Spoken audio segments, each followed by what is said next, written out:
Space Podcast, Third Space Podcast, Third Space Podcast, Third Space Podcast. Hello and welcome to the Third Space Podcast, episode number 60, Independence Dad. Yeah, I didn't even have a good title this time. In this episode, Daniel and I began by talking about fireworks. July 4th is coming up, and apparently, in my neighborhood, it's somewhat controversial as to whether launching fireworks for a whole week or more is inconsiderate of your neighbors, maybe even your neighbors' anxiety-ridden dogs. So we discussed that for a little bit, and then Daniel brings back Father Bennett, which is, I guess, a recurring segment now, much to my delight, where he presents me 3 separate scenarios. All of them, I have a daughter, and he asks me how I would behave in these particular scenarios. They're pretty interesting this time, and it's a fun segment, so I hope you enjoy the episode. Third Space Podcast, Third Space Podcast, Third Space Podcast, Third Space Podcast. Hello, Daniel. Hello, Bennett. How are you doing this fine Monday? It is summer and I'm enjoying it and I'm well rested and yeah, just feeling good, man. That's fantastic. Is That's it is. fantastic. It's not that interesting to hear about. No, It's not good, no, it's good really, air. really boring. But it is. Really boring. But you know what? I'm happy for you. Really happy for you. Good. And you know what? Things are great for me too. You didn't ask, but that's okay. I'll tell you. Yeah, I didn't Things ask. are great. It's also boring. So. It's boring. I have a less boring topic to discuss with you. I have a question to I hope ask. it's not a dramatic shift to super interesting. We got to ease into it. So I hope it's like No, it's not. less boring, but still kind of boring. It's not super interesting. It's in the middle, middling interestingness. Yeah, if it's interesting all the time, we would like spoil the view. People would get bored. So we have to. We got to have intermittent, moderately interesting topics. Maybe that could be our openers can be called moderately interesting. If everything was interesting, people would get used to it and they would be bored. And You know how you give a scale Then- on the superpowers and drawbacks? It's like, this is a 3. Like, our opening was a 1, probably. I mean, really, how are you doing? Great. Like, that is not good, you know? I mean, it was Aw. sincere, so I might bump it up to a 2, because it was real, but Aw. it wasn't Yeah. interesting. So Okay. So this is a 3 or a 4. What do you give this I'll on do a 1 better. to 10? Whatever you're... I'd give it a 4 or 5. Okay. It's so funny that we would actually say that passes the threshold to be something we do. It's like, yeah, it's a 4, but it's how we treat the 4. But you know? I believe in us. Like, we can take a 4 in terms of interestingness and our discussion, hopefully. Isn't that the whole point? bumps it Give up. me a That's the 2, whole I'll point. make it a 6. Yes, that is the whole point. Like, that's what third space is, right? You start talking about something and maybe it seems mundane, but nothing is really mundane. Last episode or the one before that, we talked about how are you as a greeting, and then we talked about the Taco Bell drive-thru and so on, and it went from there. So, it's not that bad. Get off my balls, or man. we're boring. Yeah, or we're that's boring. I guess that's also another alternative. So. That's really funny. Anyway, so July 4th is coming up, Independence Day, and as you know, an age-old tradition on July 4th. Dogs, hamburgers, No, water, no, like outdoor water activities. no. Okay. Fireworks. Yes. Fireworks. Fireworks. Launching explosives into the air that make gigantic patterns and just barrages of huge explosions. Time-honored The tradition. bombs bursting in air. Yes, Right? Just to that's simulate right. that. Yep. Gave proof. Yeah. Anyway. To the rest. Yes, that was.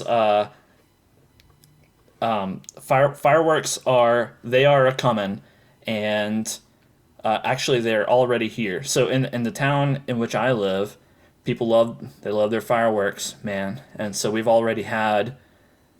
Every night there's fireworks. On Friday, this past Friday Already. night. This past Pretty Friday. early. Yeah, a little early. You know?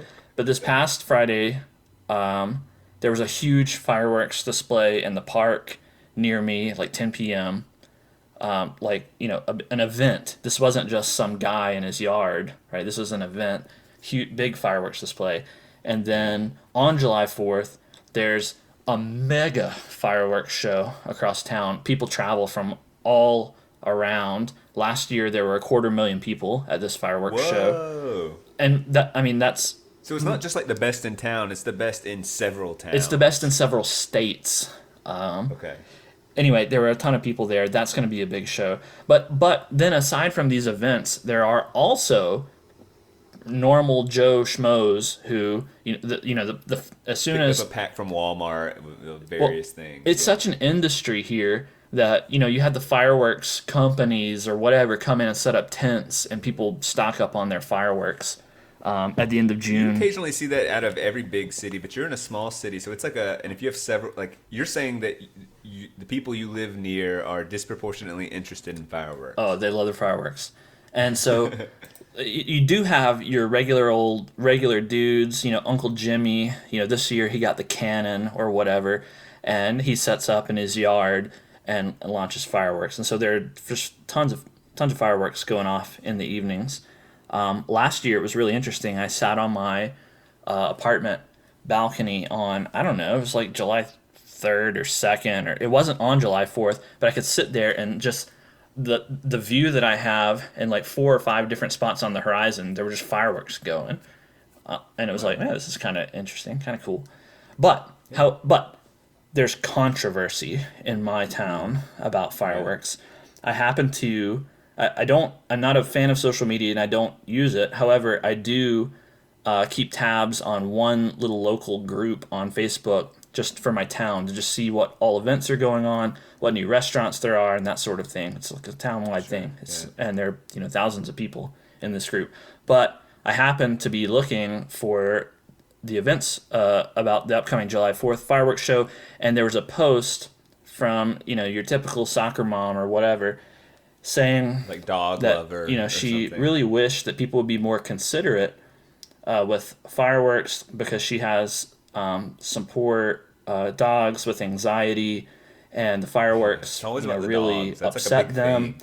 And that everyone is being so selfish by shooting off their fireworks, and there's so many people with pets that are upset by the sound, and that she just couldn't stand living in such a place with so many selfish, entitled, 12 people, adults who act like 12-year-olds and so on. And this post, as you can imagine, spurred much bickering because you had your people come in saying, stop whining, he's just, part of the year. And the other people came in and said, oh, it's just the way it is, get some doggie Xanax. And you can imagine the kind of spiral that this argument went into. But I started thinking about it, and does she have a point? And is it okay to launch fireworks? We're a whole week before July 4th, and is it okay to have a 10 p.m. fireworks event? It's very loud. Is it disrespectful to shoot off fireworks in your own yard, if your neighbors are trying to sleep and so on? What do you think about that? So I think around July 4th, we've accepted that there will be fireworks culturally, but I guess you in some ways tolerate it or embrace it or whatever, depending on your preference. But it is weird. It is okay. So objectively, it is loud. Fireworks are loud, and loud is obnoxious in residential areas, right? Like if someone goes by with loud music or is shouting, we consider that just a no-no. So certainly bangs, firing guns would be considered a no-no. So yes, objectively, loud noises going off, like the dog owner has a point. I sarcastically want to respond, how dare you bring dogs into this world and expose them to this travesty, it's your fault for positioning, you own them, you're this slave owner of animals and subjecting them to this and not allowing them to roam freely and escape the terrible noise. But in all seriousness, I think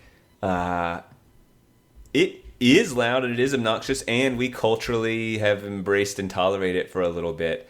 I mean, I do find it kind of funny. Like we we're fat. Like there's all these injuries around it. It's a weird way to spend your money. It's like literally like your money goes out in a flash. There is just something inherently obnoxious about like, oh, I'm gonna buy these pseudo explosives that are visual. It's the ultimate adolescent boy like toy or like embodiment of like, ooh, flashy, loud, and so yeah, so of course she has a point, but also I also definitely, when someone complains about it, I'm like, look, you don't have to like everything about a culture in every single moment. Like it's July 4th. Like what do you just hush. Just hush. Yeah. That's how I personally feel, is just hush, stomach it. Just stomach some stuff you don't like for once. Like what gives you, oh yeah, you don't like it. Oh, your dog is freaked out for like 10 minutes or an hour or a night. Like things are uncomfortable in this world, and like culturally, like this is just what you'd rather deconstruct a rite of passage, a ritual, something that's celebratory for the United States, the birthday of the United States, because your dogs whimper. Yeah. Like, shut up. And that's how I feel about it. That's basically my response to, and a lot of people made similar arguments. I think that using the dogs is the most pathetic thing. I know, right? Like just shut up. Own up your distaste and go like, hey, it annoys me, or I'm easily startled. I just own it. If you're like, I'm annoyed easily and I'm fragile, just say that. Right. That's what it reads like. Like I love my sleep. I don't like being awoken from my sleep. And so, if they were launching fireworks at 1 a.m. and, right over my bedroom and it woke me up, I would be annoyed. But I would say, well, it's July 4th. That's what you do. Yeah. Actually on New Year's Eve, that does happen. And I don't, if I'm not, visiting you or whatever, if I'm home on New Year's Eve, which I was this past year, I'm asleep. I don't stay up for that crap. And that's what happened is, at midnight, I was asleep and people were launching fireworks. And so you get personally annoyed, but you also don't but it's a holiday. Do anything about it. Yeah, like it's that's just the way it is. Like you don't log onto Facebook and complain when you have to wait in line at the airport or something. Like it's just something you have to do. Some people, the funny thing. Some people do. Are awful. Some people are awful, and you just can't. Like, and the dogs is the worst. Like, don't have a weak dog. Like, I mean, train your dog or something, and just be okay with it. Like they get scared once. So a year. what? Yeah. So what if your dogs get scared? Like, who cares? And why should I care? Seriously, what kind of argument is it? Like, you should care about my dogs whimpering for an evening. Yeah, I don't. I don't. And like if it so I obviously don't have the same kind of empathy for dogs that some people do, and we've talked about both dogs and empathy at length. Yeah. But let's say I did, and I really hated seeing little Floofy, whimper on July 4th. Yeah. That's what I would name my dog. Then, I would train Floofy. I would gradually, get firecrackers or whatever, and throughout the year, I would train Floofy to, not be upset at the loud noises, and there we go. And then everything would be okay. But they don't do that. They just, they just complain about it. So anyway. And honestly, dogs, I mean, they're actually not dogs in are danger. loud too. They're loud too. They're more annoying than fireworks, in my opinion. Oh, in total, dogs are more disruptive to lives, to like neighborhood lives, for sure. Yeah. And like we don't just, and no one would be sympathetic to saying, hey, just to get the dogs out of the neighborhood. Fireworks don't crap on your sidewalls. So that's another difference. So how about this two apartments ago that I lived in? So we'll kick it back like 3 or 4 years. There were a lot of Indian people, Southeast Asian people that lived in my apartment complex, and they would set off fireworks for, I don't know if they have a lot of holidays and that's just what they do, but all I'm saying is that there were a lot of fireworks frequently. And a lot of sparklers, but a lot of the just what do you call those, like black-tailed cats or something? Something like that. There some, and there's something like that. Just these loud for loud's sake, just sort of flash, like, and very annoying. Yeah. And these were not on traditionally American celebrated holidays. It would just be random times. Sure. And I can't even swear that they were holidays. Maybe The only several holiday, families there. the only Indian holiday I know is Diwali, and that's because of The Office. There's a festival of lights, and there's or celebration of lights one that might be Diwali for all I know what it translates to. But and I'm not even certain it was like a religious or spiritual or even a like cultural holiday. It might just be several families there that happen to like fireworks a lot. But that was my impression anyway, and I was slightly annoyed with it. They were fairly. It would happen. I mean, I'd say over the course of a year, they probably did it 9 or 10 times, and they were brief. They were like for a 20-minute period. That's just like, not what are that. they doing? Just mildly annoying, but just not that bad. A 20-minute period, spread out, like once a month or so. Like, yeah, I was mildly annoyed. I think that was my response. Was like, what are they doing? Whatever. All right, yeah, that was so. And now here's an argument that was made, and someone chimed in and said this. Our veterans, who have fought for our freedoms and all the stuff that July 4th is supposed to represent, they may have PTSD, and they may be lying in bed, reliving their traumas because of the explosions going off due to fireworks. What do you think about that argument? Is that compelling? I mean, it's an emotionally resonant like do you want veterans who fought for our country and put their lives on the line, do you want them to like suffer more? Like, obviously not. And so I just feel like that the reason that's not compelling, it reeks of being emotionally manipulative to me. And I just imagine the maybe two individuals, and then like two out of several like millions and millions of people having some trouble with it. Like, seriously, I'd like to know the numbers on it, but I imagine it's teeny tiny, and these are mobile people that can.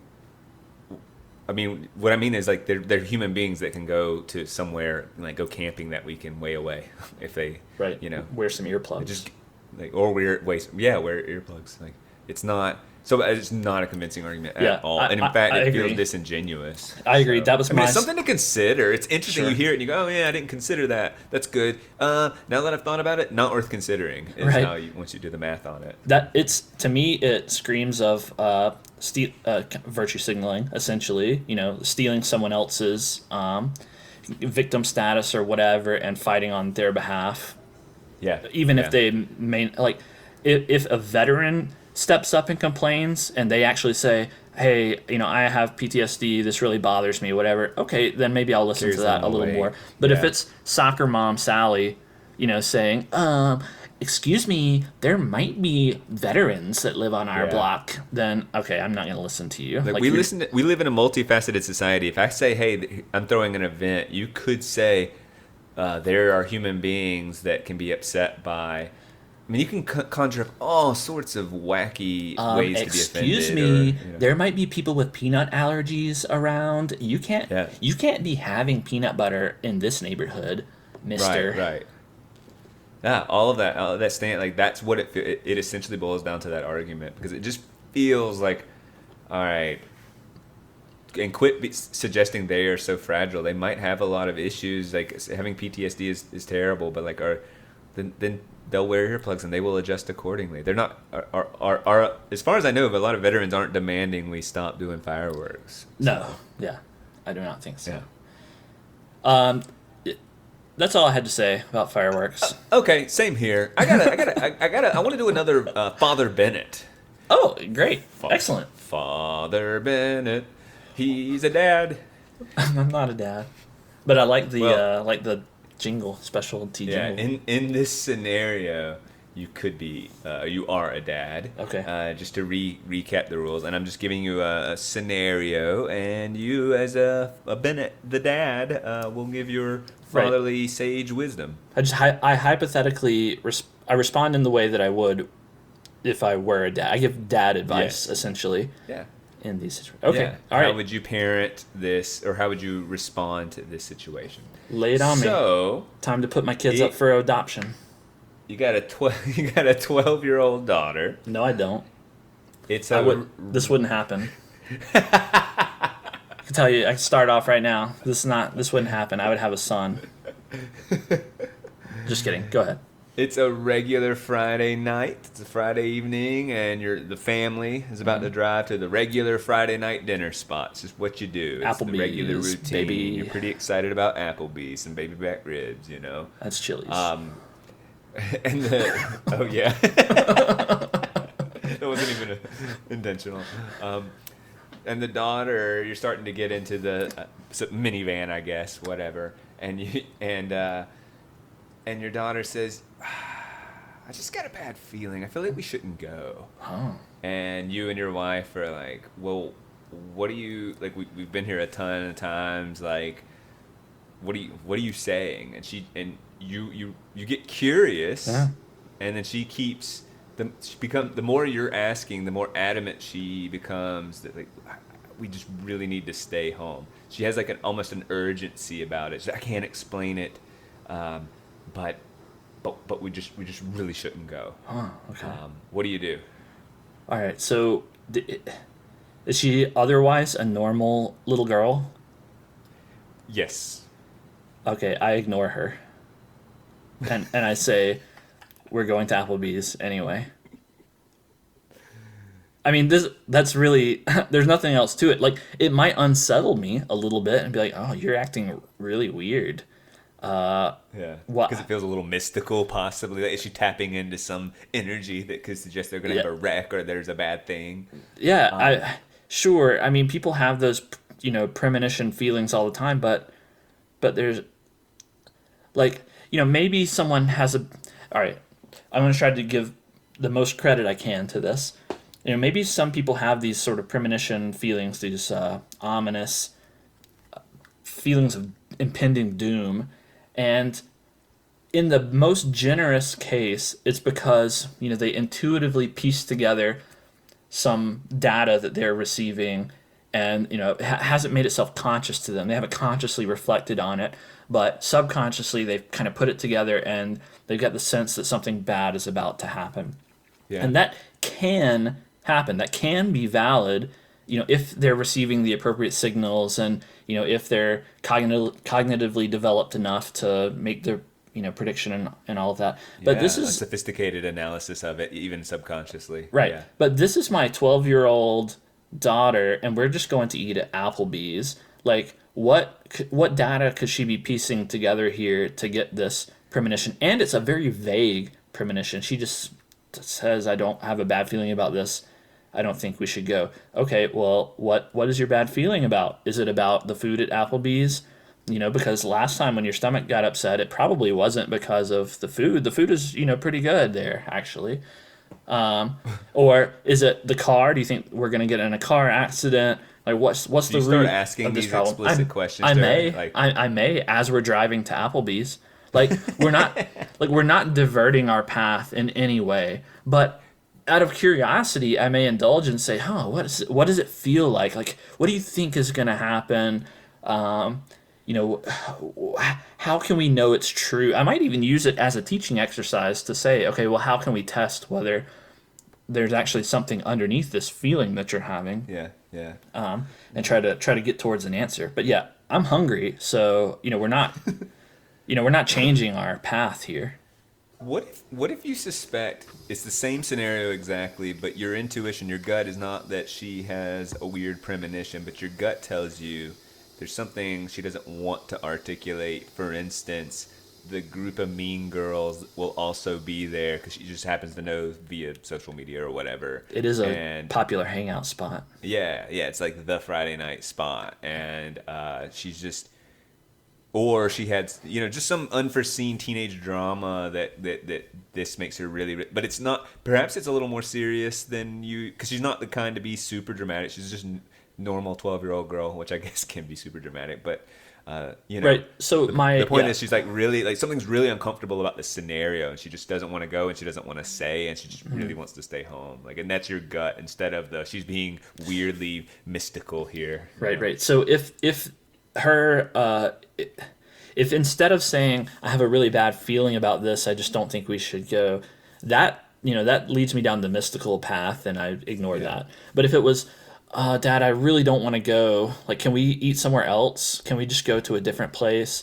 Then I start to have the suspicions that you lay out. Okay, why don't you want to go to Applebee's? And this is something that I would entertain, like, depending on the reason, right? Like, you know, if it was exactly the reason you laid out, it's all of the teens hanging out at Applebee's as they like to do,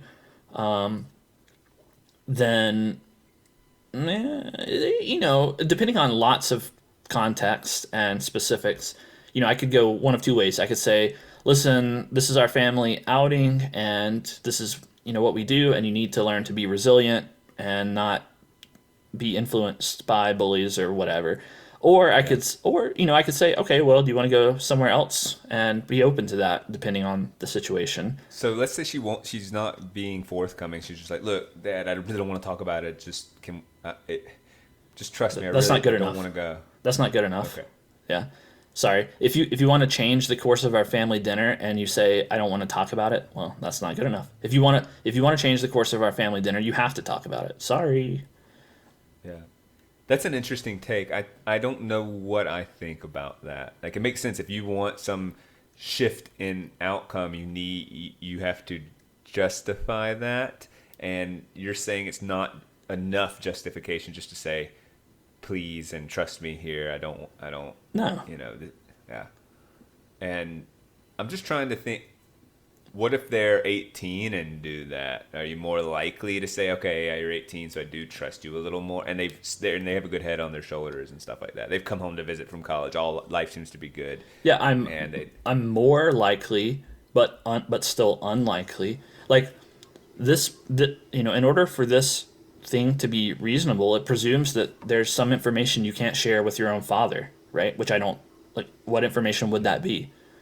Like, it just feels like there'd be tons of information a 12-year-old girl or any daughter. Like, I don't know. There's probably lots of information. There's lots of information kids don't share with their parents. Yeah, of course, there's information that they wouldn't want to share, but is there information they shouldn't share that should disrupt the family dinner? That's what I'm saying. Like, I'm saying, like, if it's you can't just say, "Can we please eat somewhere else? Just trust me." Like we should. Like, why? Like, that's not good enough. You have to give some kind of reason. If it was an 18-year-old and they said, can we please eat somewhere else? I don't want to get into details, but there's a person that I went to school with, and they're working here, and it would be really awkward and uncomfortable, and it would just be better if we went somewhere else. I would consider that. If they gave me that level of detail and the reason, I would consider, okay, then we'll go to Longhorn instead, or Chili's, another classy restaurant. Assuming your daughter knows you pretty well, do you think that your insistence that they be forthcoming and give reasons and stuff, they might be inclined to lie to you, or just say hey, I'm sick of mashed potato, whatever Chili's serves. I'm tired of Chili's. I'd like somewhere else. When really it's the social situation. So they're now being dishonest with you. So is there a chance that your insistence creates a scenario in which they're less honest with you? Is there a potential cost to that? And that's I guess possible. It's on them for making that decision. Yeah, right. Well, yeah, that's plausible, and in fact, even likely. But yeah, would you almost prefer that? Fine, be dishonest with me because that's on you. It's not on me. And now I'm not dealing with drama. Is it a net positive? I'll tell you. Yeah, might elect it is to not share something. It is a net positive, and I'll tell you why. Firstly, for the reason you outlined, now the moral misstep is on them. They lied. They had to sully themselves by being dishonest. And if I ever find out that you lied to me, there will be consequences. So, you're taking that risk as well. So ultimately, in the long run, the cost is greater for you to lie to me. You may think it's better to lie in the short term, but if I find out that you lied to me, then there will be consequences. And so don't lie. It's better for everyone if you're just honest to start with. Yeah, I wonder, it's this. I didn't anticipate this going in this direction. It's just interesting that I can absolutely see like the teenage girl or boy, really whatever, just not feeling like they're going to confess to you about this stuff. They're not in the mood to talk about it, so they do just give another reason for wanting to go to another restaurant. Pretty innocuous. Sure, that's fine. But if they say the mashed potatoes aren't good, then I'm gonna say suck it up. I want mashed potatoes. Like they're gonna have to come up with a plausible lie as well. It can't just be any old lie. It's gonna have to be a plausible lie. And like this is the problem with lies, right? Is that they just snowball. And if they give the lie that... Right, they start with the mashed potatoes, you say suck it up, so they go, well, it's not the mashed potatoes, it's just the whole menu, it's just kind of boring, and it's just like they need to reinvent it, and they have to keep pivoting as you're going after the lie, you know? Yeah, they're going to have to keep pivoting, but if they said something like, oh, there was that thing on the news the other night where the cooks were spitting in the food, you know, and so that's why I don't want to go, then, well, you know, in the moment, I might say, what, really? I didn't see that. Okay, let's go to Longhorn or whatever. Although, honestly, I probably wouldn't even change then. You're also saying, we know spitting in the food actually isn't that bad for you. You don't get that sick, and you justify that. I probably would say that. That's probably what I would say. Like, oh, it's going to boost our immune system then. Let's go. But, so that wouldn't be persuasive either. I'm ready for a new scenario. Are you? Okay, yeah, go for it. You have a newborn baby, and your wife... says, you know, getting up in the middle of the night, like we've agreed to have this is a partnership where we gotta both be involved in raising the kid, and we gotta both make like the same sacrifices more or less. And since I'm getting up in the middle of the night to go breastfeed, I think it's only fair that you get up in the middle of the night too. Like this is just what you gotta do. Like you gotta like if I can't sleep, neither can you. No. No. No, this is not someone that I married. I am told anecdotally that this is not an uncommon thing that happens. That's preposterous. That's preposterous. I agree. That's preposterous. I would say so. I hate this woman. I hate any woman who thinks like that. Like I hate any person who thinks like that. Like just geez, what. This is how if I'm suffering, you must suffer too. I bet you people with that attitude get divorced quickly. Oh. And frequently. Absolutely. Yeah. No, that's preposterous. I agree with, it's a partnership and all of that stuff. So you might be willing to say, since you're getting up in the middle of the night, I'll take care of breakfast in the morning. Sure. Something like that. Yeah, sure. I'm absolutely willing to put in effort and, do the things that I'm suited to. But unfortunately, I can't breastfeed our child, so that's your job. And I'm not gonna get. What do you want me to do, right? You want me to get up in the middle of the night, grumpy, and sit in the chair next to you and just watch? Like, what do you expect me to do here? Like, what do you want? You want me to sing a lullaby while she breastfeeds or something? No. Can you imagine you doing that, singing a lullaby? No, I can't. No, this is a terrible idea. And in fact, in some alternate, I can't quite put together the hypothetical alternate scenario, but let's just say maybe it's raising a kid, maybe it's some other reason. Maybe like my job requires me to provide support for someone in a different time zone, and I have to wake up in the middle of the night to do so, every Wednesday or something. Like, I wouldn't say, listen, honey, we're a team, we're a partnership. I really hate getting up for this 3 a.m. call. But I have to do it for our family, and since it's a partnership, I'm going to wake you up too, and you're not going to do anything. You're just going to sit next to me while I have this hour-long call at 3 a.m. Does that sound okay? Because we're a partnership. You could make my coffee. You could, you could. Yeah, I don't know. It's preposterous. Like it's even mean-spirited. It's in my interest for my wife to get a good night's sleep, right? Because if you don't have a good night's sleep, then you're grumpy and irritable, and you're less healthy. And so it's in her interest for me to get a good night's sleep, and it's in my interest for her to get a good night's sleep. While we have an infant, unfortunately, we're probably not going to get as good a night's sleep. That's just kind of the way it works, and that's understood. But we should be trying and striving to get as much quality sleep as we can between the both of us. So, no, I'm not getting up while you breastfeed in the middle of the night to do nothing. That's ridiculous. And if you wake me up intentionally, then yeah, it's gonna be a thing. She's passively she passively like gets up loudly. How do you address that? Like 3 nights in a row, it's clear that you said no, I'm not doing it. She's accepted after some bickering, and now she's getting up like, loudly and stuff. How do you respond to that? Just more fighting, I suppose. Yeah, right? more You just say, yeah. "Look, this cannot continue. This is not a negotiable thing. Yeah, right. It would be another discussion. It's funny. I'm sensing when I was told this scenario and told that it was common, my disgust factor was way off the charts. Like I felt really mad to even learn, and sad on some level that if this is even close to norm, like this is like a sad state of affairs. Like I really dislike the woman and I really dislike the man. The woman for proposing it and the man for going along with it. Like what a both of you are such bitches. Like I agree. I totally agree. Get it together. Your disgust factor people. is also like very really high. Strong. Yeah. Yeah, very very high. Very high, and that would probably be something I would convey if my wife attempted this. I would probably convey that. I would say, "Listen, honey, my disgust factor is very very high right now." Honestly, I'm not kidding you when I say me too, and I would say I am deeply concerned. Like this is therapy level. Like the fact that we cannot have a relationship built on like mutual suffering and the desire of. That's the same. I'm having a bad day, so like you can't have a good day. Like there's something.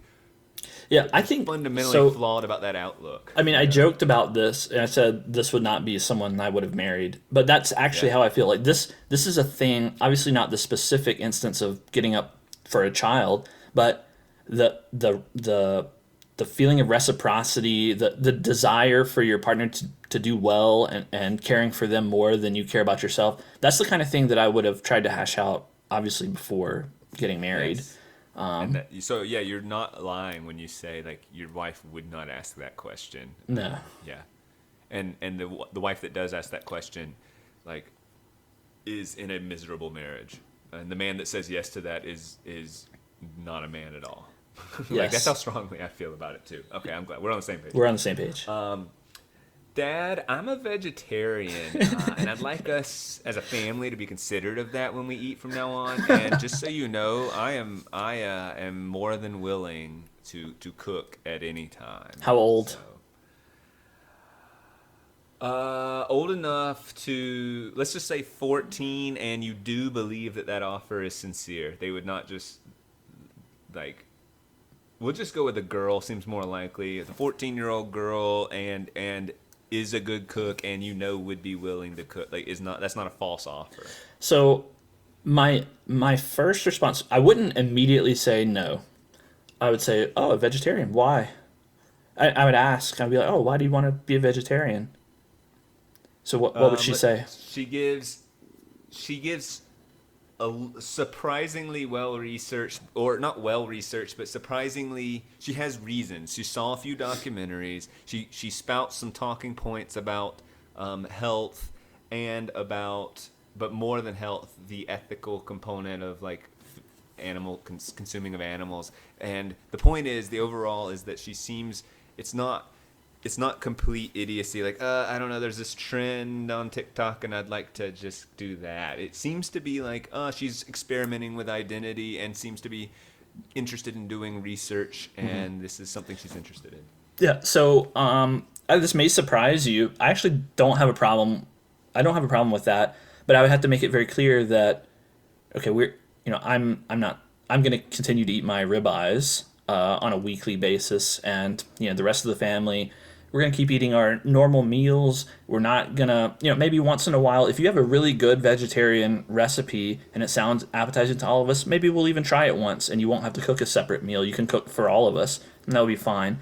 But on the nights that we're having, our steak or our chicken or our fish or whatever else we're having, you're just going to make your own meal, and there you go. If you can keep up with that responsibility, then all right, you can try it, and we'll see how long it lasts. So does that mean when Mom makes her grocery store run on Sundays, can I go with her and we pick up a few extra items like some mushroom caps and things for what I can make during that time, and I'll make it on. That's fine if it's not overly expensive. To then So fine. if I draw up a budget to propose to you, and then maybe I'll cook on Tuesdays and Thursdays for the family, so that we're just consuming meat a little bit less, because that's really my goal. Is not necessarily to convert No. you, but just to maybe. No. No, the Tuesdays and Thursdays, no. That it's not a thing. You're not converting our family to vegetarianism. You are deciding to be a vegetarian, and we are continuing to be our family. Every now and then, if you have a really good mushroom lasagna recipe or something, and you think we would all like it, maybe we'll give it a try for the family meal. But this is not going to be a regular thing.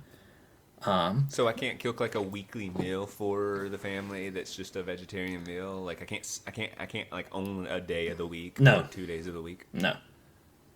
But I can prepare my own meal. Yeah. Okay. Because I would holistically like us to consume a little bit less meat. Too bad. I'm not saying to say we should stop eating meat. I'm just saying a little less consumption would be helpful. Would be trending in the right direction. Yeah. So I would engage on this topic and say what I would be talking about whatever her reasons are. Ethical reasons, I would say I don't agree with the ethical reasons, and here's why. Like I could have an actual discussion about this, and it could be. It could be interesting and informative or whatever. Yeah, totally cool-headed. And, ultimately, I'm giving her the ability to, abide by what she thinks is ethical in this arena, because her eating vegetarian isn't unethical to me. Like, that's totally within bounds. If you want to only eat vegetables, that's fine. Now, if this were some other ethical concern that she got from documentaries or whatever, and it crossed ethical bounds for me and our family, then I would say no, you can't behave this way. But this doesn't cross ethical bounds. If you want to eat just veggies, then fine. Now, obviously, as the father, it's my responsibility to make sure she's getting appropriate nutrition. So that would be something to keep in mind as well. But that's a longer term thing to make sure she's actually healthy. Honestly, I don't think this vegetarianism. She's 14. It's not going to last very long. She's going to make her own meals for more than a year. Doubtful, right? Like, I just don't think it's going to happen. And in constant discussion with me, telling her why she's wrong, not going to happen. But, okay. Yeah, that's totally fine. Like, okay, yeah, go for it. But you're not converting our family. I mean, well, okay, let me say this. Maybe that's actually too harsh. If her arguments are such and her meals are so delicious that it truly becomes easy for our family to start eating vegetarian meals, okay, then maybe she succeeds. Give it your best shot.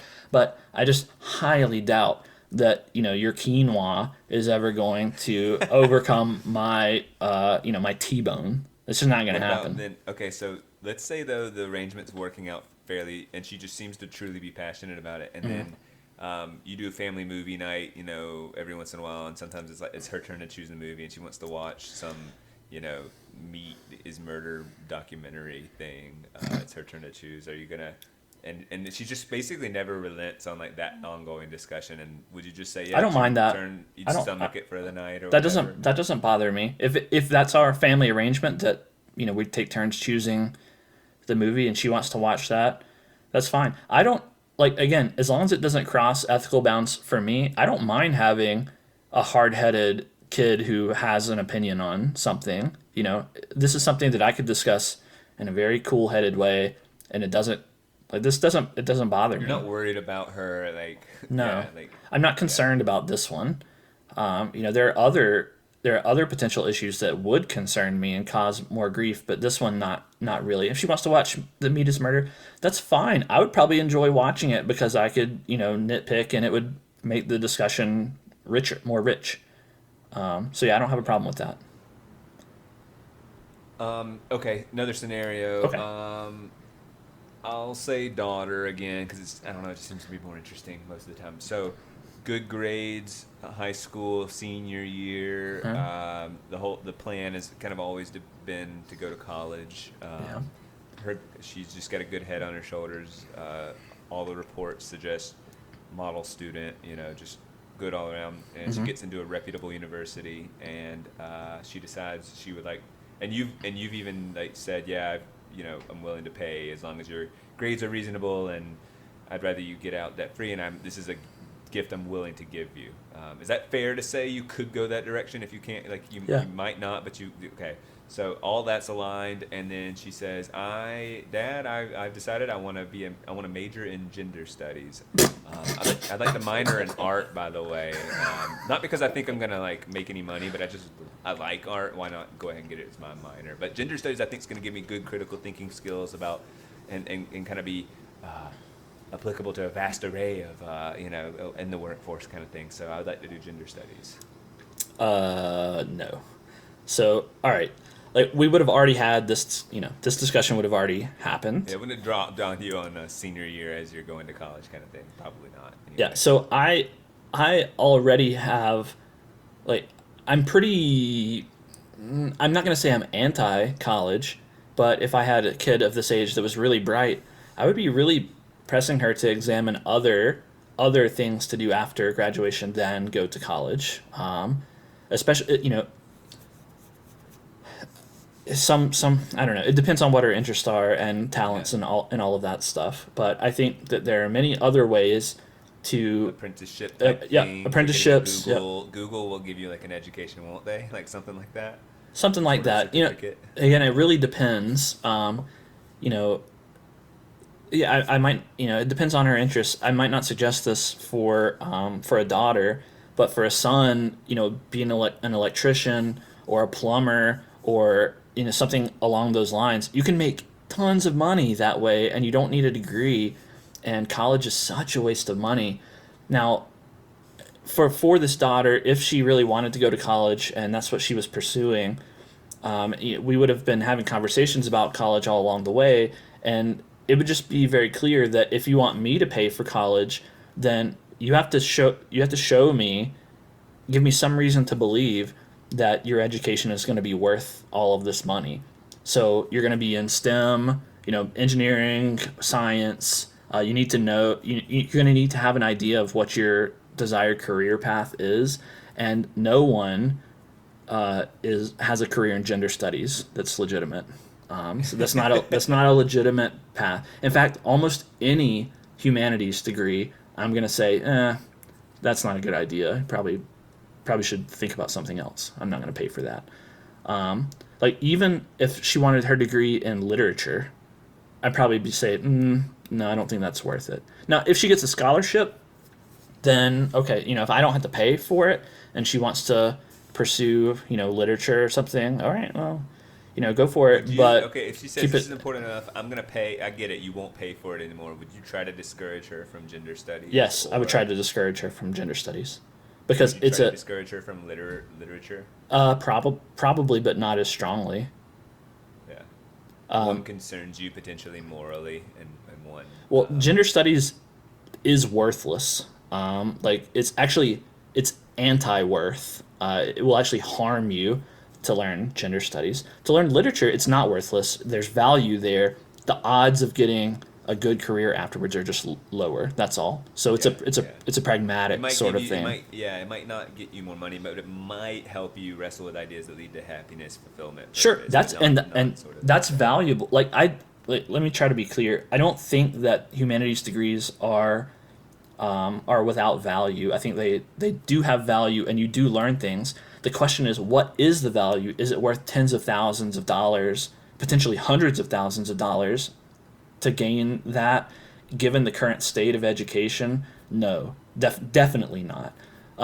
Then you flip flop over the line to a STEM, an engineering degree or something, and ask the same question. Then you're actually you're on balance. Like, oh, okay, you're actually, these majors are less corrupted and more useful. Still expensive, but that makes it about break even. Depending on the school and the cost, it might be worth it. But for the other degrees, for the humanities degrees, it's not there. It's not worth it. And for gender studies, yeah, definitely not. Absolutely not. That potentially makes you more sad or sadder, and you're right. The anti-worth element, pretty strong on that. Yeah, but I find it unlikely that this problem arises in my family. You never know. Yeah, a lot of these scenarios are pretty like I'm dropping you in as the father. That's okay. I like setting it up.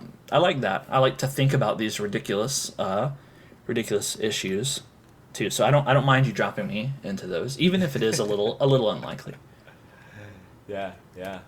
Um, I'm gonna save my next one to titillate the audience. Like it's a good one, and I want to like save it for a future Father Bennett. To be honest with you, because I Okay. think it would take a while to unpack, and that'll leave the audience salivating for more, as they say. I really like Father Bennett. It's a fun segment to me. I like it too because it's apply. You take. Oftentimes we have philosophies and worldviews, and then this is like demanding you execute those philosophies and worldviews and say like, well, okay, what do you do when it impacts, presumably someone that means a lot to you Right. and your offspring that you're invested in, and yeah, yeah, Right. Yeah. Like we talk about ideas in the abstract all the time. This tr- it gets one step closer to making it real. Obviously, it's still hypothetical, and were I in these actual situations, it it also would. goes beyond the you. So it's like, all right, how much do you care? Like you can care about something and live a life a certain way, but what about when it impacts someone you love and like their behavior in the world? What do you tolerate and what do you not? What do you pick your battles, kind of thing? Like, is this a battle moment or not? Yeah, yeah. Did I surprise you with any of my answers? Honestly, no. Yeah. Okay. You I said the didn't think so. vegetarian one may have surprised me, but no, I will say it did not. I Okay. didn't think you care. Maybe I was even a little surprised that if they wanted to own Tuesdays and Thursdays and thought maybe they'd give them some cooking experience and whatever, you just say yes to that, maybe. But you saw that as encroaching on like look, you can have your belief, but you can't be a prophet here in this family. Like I'm not gonna Right. empower you to have uh, you know, like influence me basically. I'm not gonna allow it to be like that. So, if anything, that didn't surprise me either. It just like I didn't know what you would say. That was the one moment I could not predict of if they said, "Can I please cook on Tuesdays and Thursdays?" I will like, and like if they pushed, I imagine you might concede if they were like, "Here's a menu," and you'll say like, "All right, I'll give you a 2-week test run," and like if it's delicious, then yeah. But it's Sure. really based on whether it's delicious or not. Yes. Yeah. So. I mean, yeah. You have to. Like, I don't buy the ethical arguments, so the food has to really pull its Right, weight. you will not argue me ethically. Like you just won't. That will not be the argument. We can engage in that, but we're not going to actually do that.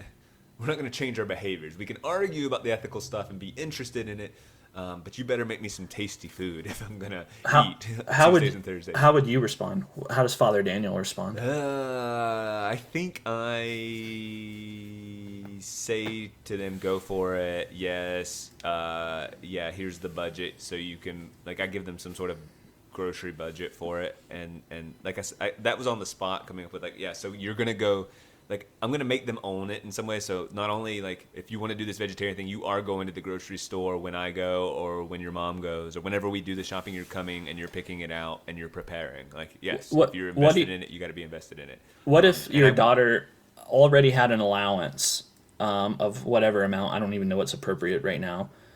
And you said, okay, well, we're gonna give you a small increase to your allowance, but all the food you buy has to come out of your allowance. Is that fair? Yeah, yeah, I might do that. I'd say, all right, yeah, you're getting X amount a week. We're gonna give you. I've thought about your arguments. I'm gonna give you X plus, and now you're.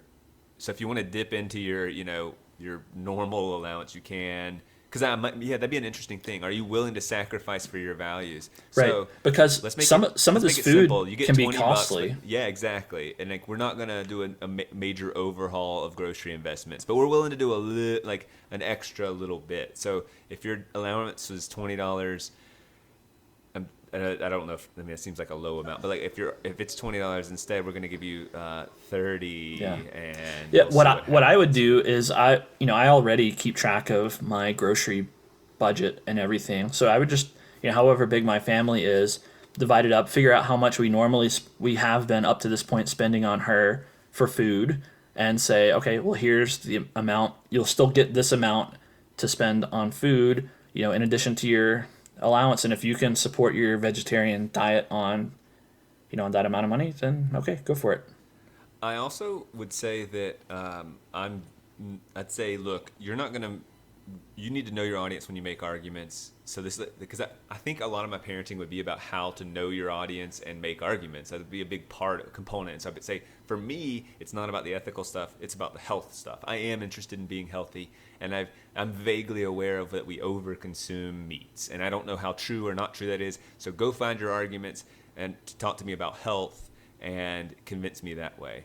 And then maybe she would say, like, we are over-consuming meat, so, and then I'd be more open to the idea of her cooking Tuesday and Thursday. If she were to propose that Tuesday Thursday thing, I'd be more inclined to say, yeah, sure. Like, she's participating in a sort of family ritual, because I'm imagining we have like a nightly meal together. I mean, this is a little, this is me being optimistic, but that we have family meals during the weekdays for the most part. So yeah, Tuesday, Thursday would be good.